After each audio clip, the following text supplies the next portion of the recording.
أعوذ بالله من الشيطان الرجيم. سورة البقرة مدنية پارٹ نمبر 16 آیت نمبر 76 سے 80 تک کی تلاوت سماعت فرمائیں۔ بسم اللہ الرحمن الرحیم۔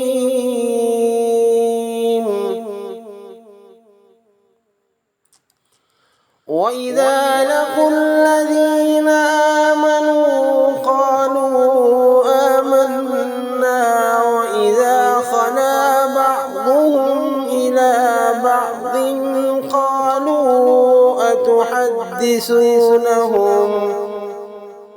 بِمَا فَتَحَ اللَّهُ عَلَيْكُمْ لِيُحَاجُّوكُم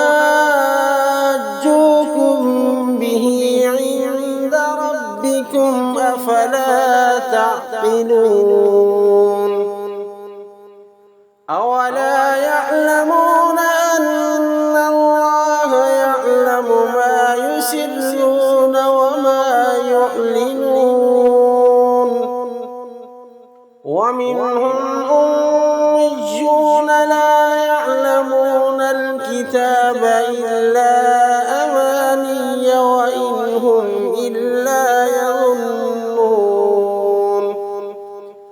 فَوَيْلٌ لِّلَّذِينَ يَكْتُبُونَ الْكِتَابَ بِأَيْدِيهِمْ ثُمَّ يَقُولُونَ هَذَا مِنْ عِندِ اللَّهِ لِيَشْتَرُوا بِهِ ثَمَنًا قَلِيلًا